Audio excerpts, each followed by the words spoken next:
Hello, ladies and gentlemen.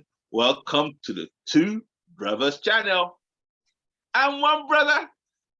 Hello, everybody, and I'm the second brother. Welcome to another exciting episode of the Two Brothers channel. And we have an exciting one for you, a really, really nice episode for you. Back to you, Mr. Phil. Thank you, Mr. Kalea. Right. This one is a special one. As a matter of fact, like I was telling Mr. Kalea earlier on, you all are amazingly fortunate that we're treating this subject now. This subject has been collated over so many years of us reading, us experiencing. So we're bringing forth this information that will save a lot of you so many years of aggro, so many years of torment. When you know what I'm talking about, you will see at the end of this video, you will realize that it's one of the most important topics you can be looking at this moment. Mr. Clay. Yes, sir. It's definitely one that is not something that it comes just overnight. It's something that we've worked on for many, many years. And as a result of that, you have the benefit of hearing about it. And even when you've been doing it for many years, you even forget you're doing it. That's how powerful it is. In your new reality, you think that's how you've always been. And then when you interact with other people and you can't figure out what's going on with them, that's when it gives you clues about, which is what led us to this conversation, actually. It gives you clues about what's really going on. Back to you, Mr. Phil. Ladies and gentlemen, thank you, Mr. Clay. Ladies and gentlemen, we're calling this one Mind Managers. What did I call it? Mind Managers. All right. The first introduction to this was when we were reading the book, or I was reading the book, and Mr. Clay too was reading at that time. I believe it's The Magic of Thinking Big. And it gives you the scenario that your mind has supervisors. You have a positive supervisor and you have a negative supervisor. But, you know, for Nigerians, let's call it managers. So you have a positive manager and you have a negative manager, okay? Managing your thought factory, okay? Now, the key is this, like Mr. Kalea said, you know, we always tell you, read. And one of the things that we do is we truly practice what we preach. Because just in about 2 weeks ago, I encouraged Mr. Kalea to read a book called An Experiment in Surrender. And we started reading it, and I started reading it, and we spoke about some things, and something hit us. And what that book was talking about, it was talking about meditation and stealing your mind through meditation. And before, whenever it comes to meditation, I never got it, honestly. All that happens to me when we are meant to be meditating is I just basically fall asleep. You know? And Mr. Clay said it's working. That's it. That's you meditating. Just fall asleep. So I never got it. And thankfully, because of the habit of reading, I read other books that made me appreciate that meditation is not just when you go home and you do your body in the lotus position and you close your eyes. That's not the only meditation available. There's apparently walking meditation. There's apparently dancing meditation. There's apparently singing meditation. So meditation but the point is to get your mind to a point of stillness. And more than anything, I was telling Mr. Clay and revealing to him that the reason why some people hum is because which I didn't know, I learned that in the book, is that it induces your body into a vibration that connects you to a frequency that stills your mind. So, really and truly, everything in our reality, as Einstein and as Tesla and all of them said, he said, think in frequencies and vibration if you want to know the secret of the universe. Think in vibrations and frequency. So when you see them going hum, that is bringing that body to a vibration that will connect your mind to a frequency. The universe is amazing, ladies and gentlemen. It's amazing. And there's so many secrets in the universe. So coming to mind managers, let me break it down, then I'll pass it over to Mr. Clay. You see, your mind. Have you noticed that your mind, which was our mind before, this is how it goes. It goes, what's today? Today's Monday. Have I eaten? Why is the color of the rainbow like that? Is it white? Is it black? That person, I don't like that person. But the earth is flat? No, it's round. The moon, the Saturn. I like beer. Oh, I can't stand. Oh, I'm hot. What's the time? What's she thinking about me? I love her. Oh, she might hate me. Oh, what's my mother thinking? My brother is onto something there. Oh, and your mind is just like so many things at once, and you're like, and to me, the mistake a lot of people make, and what we learn through the book, The Power of Positive Thinking and The Magic of Thinking Big, is that you have to employ mind managers. Mm-hmm. And the mind managers that myself and Mr. Clay did so many years ago, we didn't even know what favor we were doing ourselves when we did this. It was just a simple experiment or a simple task and a simple commitment to ignore the negative and go with the positive. Be positive or be quiet. Go with the positive, choose positivity all the time. Always. There's no ifs, ands, and buts. If you have a choice to be positive or negative, be positive. We started that journey. I think Mr. Clay was still a teenager when he started that journey. And what we didn't know was that we were employed, because the book told you that if you choose more positive, you're giving your positive manager more work.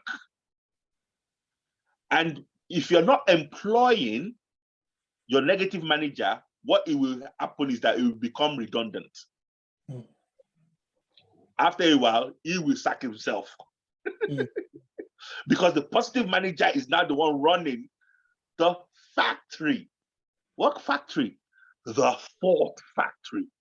Mm. You see those thoughts that just come? So when it comes and says, oh, that person doesn't like you, is that positive or negative? Negative, throw it away. Positive, let's assume he likes me. And if he doesn't like me, that's not my business. Move forward. And doing that for so many years, myself and Mr. Clay were not telling each other that the book of meditation was telling us to get to that point where we got to, because what the book of meditation was saying was that listen to your thoughts. And ladies and gentlemen, I started listening to my thoughts. And I'm like, you know what? My thought ain't that bad, My thought is good. Mr. Clay, over to you. Yes, indeed. Yes, indeed. I think, when you look at the journey of, employing the mind manager and sacking, the positive mind manager, employing the positive mind manager, sacking the negative mind manager. I took it as a game. I remember when I very, very started, it was just like a game. Like, okay, let me see if I can go through 24 hours. I don't think negative about whatever negative comes in my mind, I will shut it down, And so you start practicing that daily. Then after a while, you even forget. a negative might slip through, and you catch yourself. Oh, that one got through. Okay, never again. Just like a game. Just I mean, we're in a business setting, so we're talking personal development, but do it like a childish game where you're focusing on positive thoughts being allowed in your mind, only positive thoughts, and negative thoughts are kicked out immediately. Kicked out, gone. Now, like Mr. Phil was just saying, after a while, you don't even think about it anymore. It's automatic.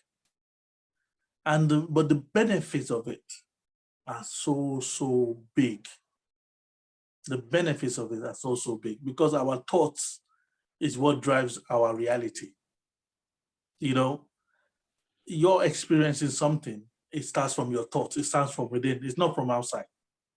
If you enjoy a meal, it's not what's going on outside, it's what's going on inside. A lot of things that we're finding out is actually starts from within. So if you can clean up your thoughts factory and you only have positive workers, such positive thoughts working in your factory and any negative thoughts, even your positive thoughts are looking for the negative thoughts hiding anywhere in your factory, to kick them out, So it's not just coming in, but you're actually looking for it. You're going to get to that point and you're going to be all positive. Now, when you start mixing with other people, that's when the game gets interesting. Back to you, Mr. Phil. Mr. Clay, man, thank you very much. As you were talking there, you're just dropping some serious gems and some juicy thoughts were just coming to my mind. And one of the things that a lot of people, whatever you do, ladies and gentlemen, don't play with this. Don't play with your mind managers. Let me go back to that one. Let me go back to your mind uncontrolled. What is that? Oh, I'm afraid. The government, oh, I don't have a job. How am I going to pay my rent? Oh, I hope that contract comes through. Oh, what's that? What are they saying there? Corona. What is that pain? Is it cancer? Now, imagine you sitting on a bench and someone is, and you look at your mind going like that. What will you call that mind? Or that person? You call them mad. Yeah. Crazy. Meanwhile, that is what we carry around. But because it is silent and we're the only ones hearing it, we think it's okay. So back to what that book was saying. It said, listen to your mind. So I was listening to my mind. I'm like, you know what? My mind is actually quite disciplined. Then it hit me, like Mr. Clare said. Of course it will be disciplined because we have played this game, like he called it, but I call it discipline for so many years. And the fruit now, like he said, do you know, honestly, like Mr. Clare said, you actually get to a point where you start looking in your mind. Is there anything looking anywhere that is negative? Where are you? Where are you? Where are you? You, come here, come here, come here, come here. Who are you? You question your thoughts, you question your ideas, you question your premises, you question it, and then when you talk, get out. And when you do that for so many years, like Mr. Clare said, when you now start interacting with people that don't do that, you start seeing the difference. They find it difficult to make decisions. What is clear to you? No. Guess. To them, it's like, oh, I'm not sure. You know why? Because their mind is like, oh, what about this? Oh, what about that? Nothing is settled. Nothing is really concluded in their mind. So that's why we're talking about mind managers to you today, because start, like Mr. Clare said, like we did many years ago, start to give your mind that is the positive manager the work, and start taking away the work from your negative manager. Look, what if, like another good one is the news. Mr. Clare, remember when we used to watch the news and you used to say, I need to know what's going on. I need to know what's going on. I need to know what's going on in the world. Then someone said one day, look, if it's important enough, someone will tell you. Exactly. I'm like, What else do I need? Exactly. It is important enough someone will tell you. Do you know that was the last day I watched news? For all of you that are watching news, that are so used to watching news, all you're doing is you're feeding your addiction of fear. Because there's nothing positive coming from the news. That's what they sell. They sell negative.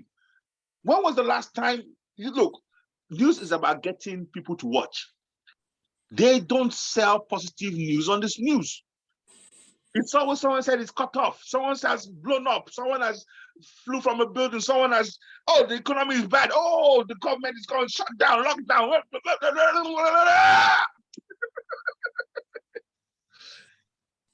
And your mind has the capacity to absorb all that. So start the good fight for yourself right now.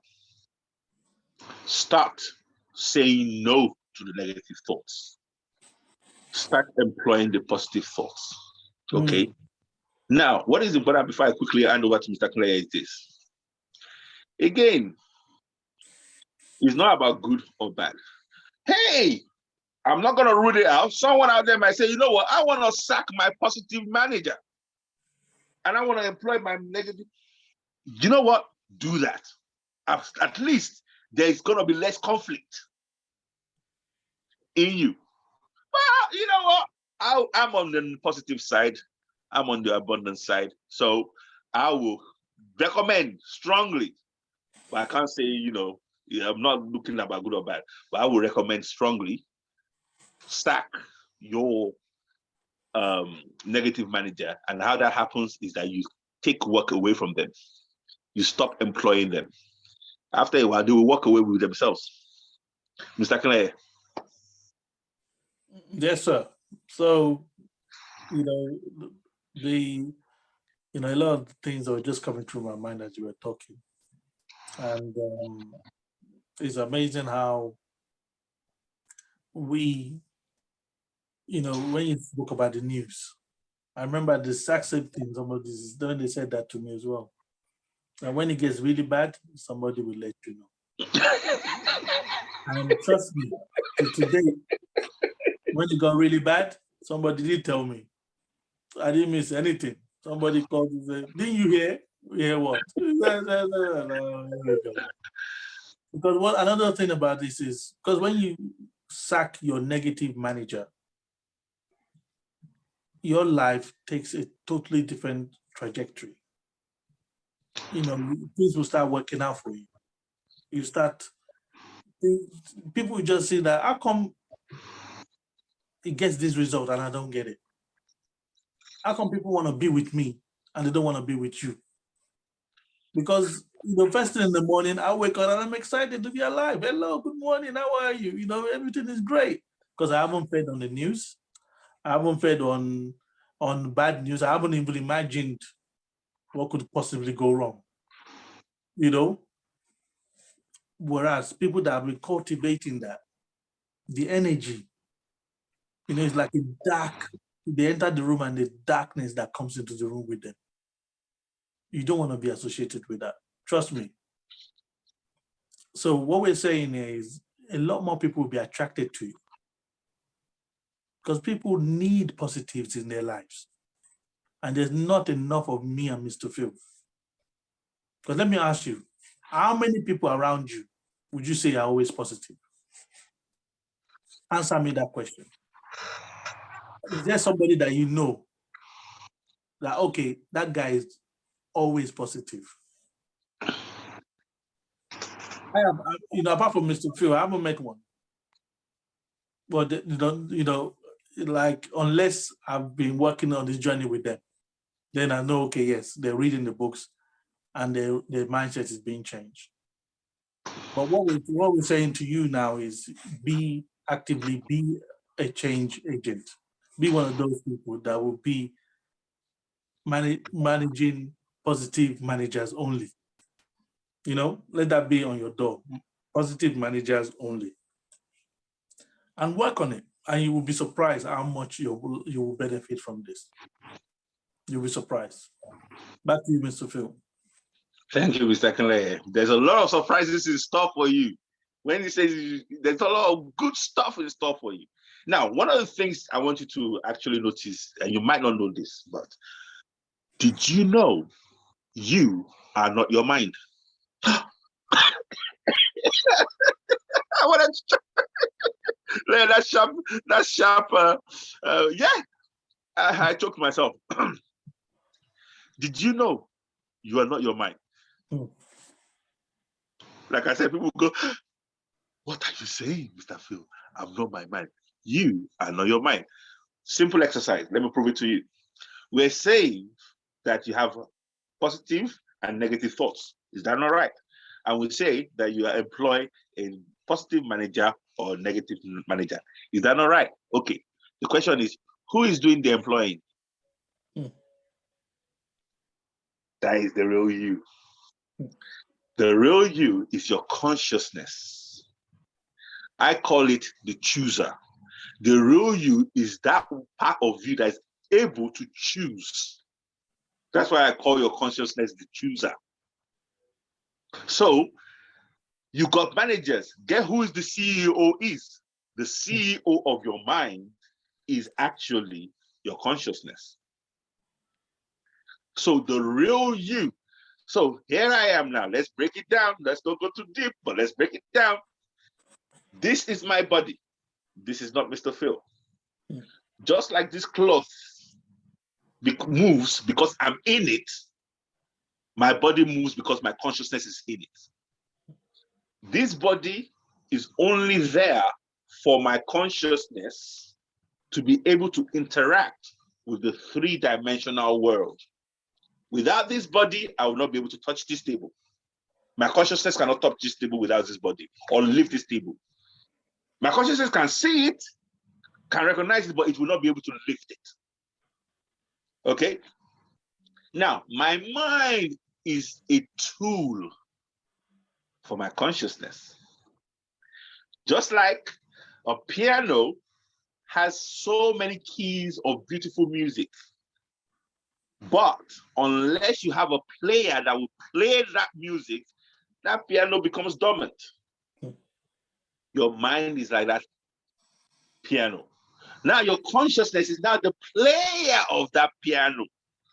That is why we say read. That is why we say invest in yourself. That is why we say develop yourself. Because your mind, you're working on your mind like a player is practicing on the piano. And the more a player works on the piano skills, guess what? The better they get at playing beautiful music. So the more you work on your personal development, the better you are on playing a beautiful life for yourself. Have you heard someone play a piano that they don't know how to play? How terrible is it? No wonder a lot of people's lives are terrible to look at. What are your thoughts, Mr. Clay? Wow. You just took it up a notch, Mr. Phil. Just took it very nicely, and you just hit that with a big one. Yeah. You want to be around people with beautiful minds. Minds that are well dressed. Yes. Well dressed, smelling good. Those kind of minds. Not the tramp on the road mind, somebody that hasn't ate, had a shower, God knows how long, smelly clothes, and then they're coming to hug you, with that ugly mind. You don't want that, because it's you that they will come around. Trust me, it's you. You that you're smelling nice, they're the one that they won't miss. Smelling nice, looking nice, especially here in the UK. When you're on the train, they come on the train and it's you they want to come and sit next to. Leia, they too like nice smelling things. So everybody likes nice smelling things. So make sure your mind is well cared for. It's not just left to chance. It's not just left to drift. And so that means you have to mind your eye gate, your ear gate, your mouth gate, your nose gate, all your gates needs to be minded. To make sure your mind is continuously smelling right and looking up to the path, that you're happy with it. You want to be with it. Because believe it or not, most people don't like their own company. Nobody around, just them being them. They don't like being with themselves. That's why they must call hey, they must be with they must go out. They can't we're talking about somebody that must go out all the time, must go out because they can't stand themselves. Wow. So let me add the book to Mr. Phil. You know, the mistake that a lot of people make, and now we're beginning to understand the mistake, is that you see, it's easy to make that mistake when you think that you're your mind. And your mind is so chaotic, like Mr. Kennedy said, you don't want to be around yourself. And unfortunately, a lot of these people, no one has told them that, no, that's not you, you know. You need to get that under control. That needs to be controlled. Because if that is not controlled, it's like wild horses pulling a carriage. If a horse is wild and you put it in a carriage, it will pull the carriage anywhere. That is how a lot of people's minds are. Completely uncontrolled. And they think that's them. So, have you not been in a situation where a lot of people, they start an argument based on something that they just thought about? And it's happened to me before, actually, but it doesn't happen nowadays. And I'm even getting better where someone will say a very good thing. Someone might say something, and you're changed straight away. And you're like, now I ask myself, why did I offend you? Most people will start fighting straight away. But what has just simply happened is that person has said something and your mind has interpreted it and come to its own conclusion, but doesn't mean that your mind is right. And then on that premise, you now go and start fighting. You thought about this, you did it. I know you did it, you know. But what I've done and I've learned over the years is to question my mind's conclusion. That guy doesn't like you. That guy hates you. All right. Why do you think that? Every time you come in, he kind of looks at you mean. All right, maybe he just doesn't know. That's how he's looking. Then I actually go to that guy and I'll be like, so this might sound very funny, but I was just wondering, do you have any issues with me? No, but I'm like, but whenever I walk in, your face is always screwed up. I'm like, really? My face is like that? I don't know. Then you walk away looking at your mind and look, I could have killed the guy if I went with just my mind. But because I questioned it. And who is that questioning? That's the real me. Questioning the tool, which is the mind. Mr. Clay, what are your thoughts? Yeah. You know, I've had situations where maybe I'm not bold enough to go and ask them, you know.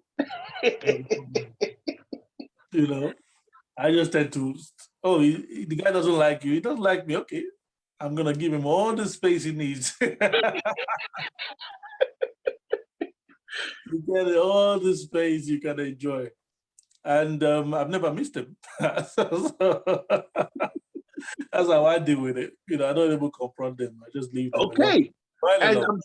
And I'm sure that once in a while, some of them will actually come and interact with you, even as you're avoiding them. Oh, yeah. For you to get to a point where you now say, this guy doesn't actually have an issue with me. See, one of the proof that I'll leave all of you with that the mind is a tool is this. Look at it like an ocean of ideas that the universe has put there. And your mind is the connection to that ocean of ideas of the universe. Your mind, and you see, the proof is that it's proven so many times in the world that someone in Russia might be having the same idea that someone in Canada is having, and they've never met. and they're working on the same idea. How is that possible? It's because they've both tuned to this frequency and they got the same idea at the same time. They didn't copy each other. The universe is amazing, you know. So sometimes we have inspiration, we have ideas, we have creative intuition that will come to us. If we don't express it, that thought, which is energy, will go somewhere where someone else tunes to that same frequency. Could come through a dream, could come through inspiration, could come through an idea, could come through. So your mind is the tool to connect to that sea.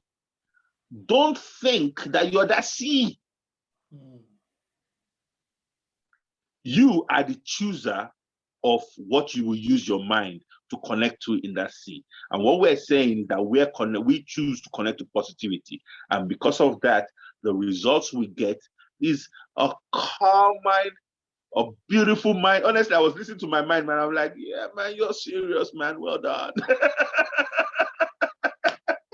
Honestly, because when the book told me, listen to your mind, and I knew exactly what it was saying, and I just kept quiet and I said, and I went. I was expecting the chaotic something, but after a while of waiting and listening, I'm like, hey, this mind ain't bad. And that's what, Mr. Clare. What did you find, Mr. Clare? Well, for me, I was finding it hard to relate with the book because I was like, you know, what's going on? How come I'm not experiencing this book? You know, seriously. And it was only till we started talking about it. Wow. Articulate that. Oh, that's why. You know, because I was like, oh, I think this book has missed it because. You know what, Mr. Clare? You have gone so far that you forgot where you came from. Definitely. And again, one of the things with Mr. Clare is that Mr. Clare actually joined this journey while he was a teenager. And the journey of working on yourself, developing yourself, while as a teenager. Mr. Clare, has it been a good move on your part to join it as a teenager, or has it been a bad one? It's been a life-changing, well, the best decision I could have made. And I'm still bearing the fruits of it. We haven't even started anything yet. Not even started. Now, you see, ladies and gentlemen, this is crazy. This is crazy because Mr. Clare started as a teenager. I started just a bit, maybe in my early 20s or, 19 or whatever. But do you know there's another level? The other level is our children now being born into this. Do you know, I was talking to my daughter the other day, and I had to sit her down and explain to her what greed was, what envy was. Because in her reality, she was born into this journey, Mr. Clare. She was born into this journey. She doesn't know anything different. It's so crazy that whenever she goes to job and she interacts with people, honestly, people want to meet me just by watching her. People they will say, look, we need to meet that dad of yours.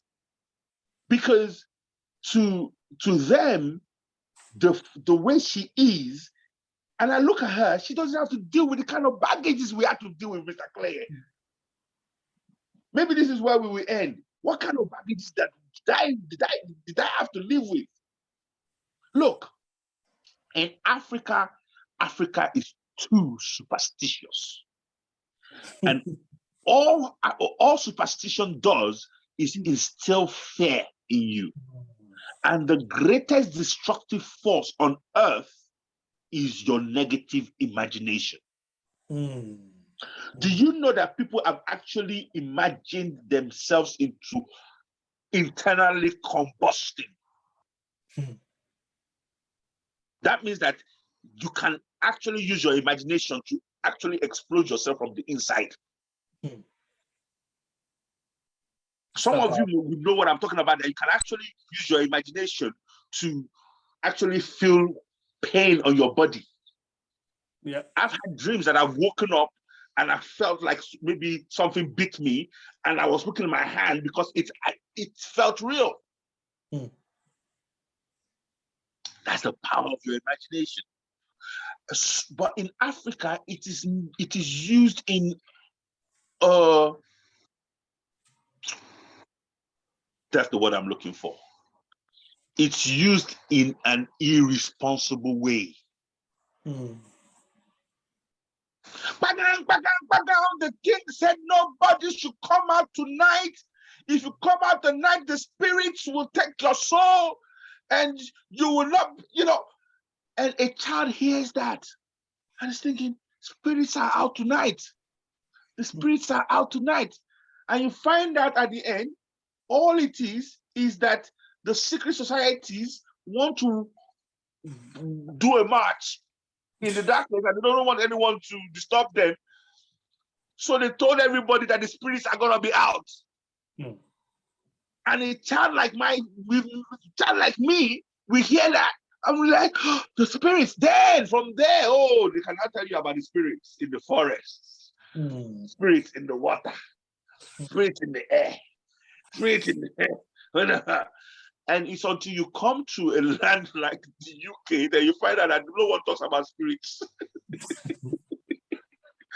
Then you'll be like, how come spirit stops at the airport? Then you realize that Africa is irresponsibly into superstition. There is good use for superstition, but we're very irresponsible with it. And it holds us back in technology, in us. It's almost so bad that when people see things, technological advancement in Nigeria, they'll call it witchcraft. They don't even try and wonder why or how things are made. Why? Because they're so into their superstition. Oh, don't bring that camera to me. Oh, some people even say you should hold your breath in the camera because then no one can take your soul. Well, I've never heard that one. Oh, Mr. Clay. Again, Africa is too superstitious, and unfortunately, what it does is that it lays the groundwork for exploitation. Let me repeat that. It lays the groundwork for exploitation. Honestly, go and talk to the children over here and try them to talk to them about some spirit in the night. They'll say, really? Casper the angel? The Casper the ghost? I'd like to see the ghost. They don't have any concept of it being afraid. Exactly. Spirits outside. Oh, it's Halloween. Oh, we get sweets. Let's go and see the spirit. They don't have the concept of connecting superstition to fear. As a matter of fact, they'll look at superstition. What is behind the superstition? Meanwhile, every child in Africa is taught, you will die. In Yoruba, they will say, Ikworo. Even in Yoruba film, they will die, they'll go, Oro! To tell you that, it's not just death. It is death with Oro. The most painful of deaths. I'm telling you. And I, as a child, and apparently, I actually learned this yesterday, that from the age that you are born to 7 years old, your mind actually doesn't know the difference between reality and imagination. Let me repeat that. From the time a child is born to 7 years old, that child's mind does not know the difference between imagination and reality. It is after 7 that we start knowing the difference.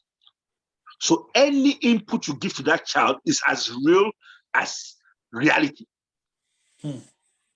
That's why children can dream easily. Okay? So what I will tonight again, just to bring it back, is about mind managers. Manage your mind, because you're the only one that can. Mr. Clay. Wow. Wow. Yes, sir. Is wow. Mr. True CEO. Can't even add anything to it.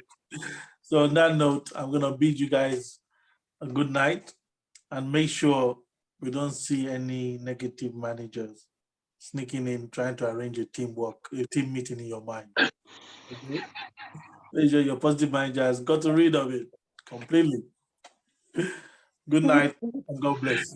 I'm out. Uh, thank you. It's a journey, ladies and gentlemen. Let this video be the starting point of your journey to start managing your mind. If you don't, the world will manage it for you. And the only thing that the world has for your mind is pure chaos. And nothing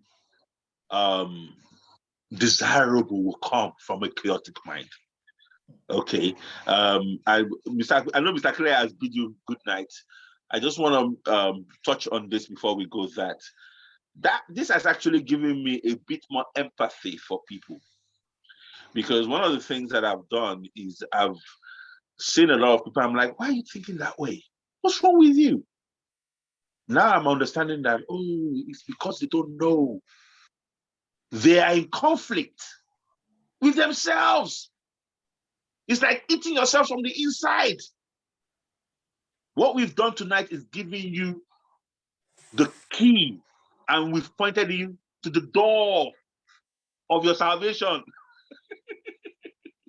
We've given you the key and we've pointed you to the door. Okay? So what you now do is realize that it's now left to you to work on yourself, work on your mind, employ the managers that will give you the best results that you deserve.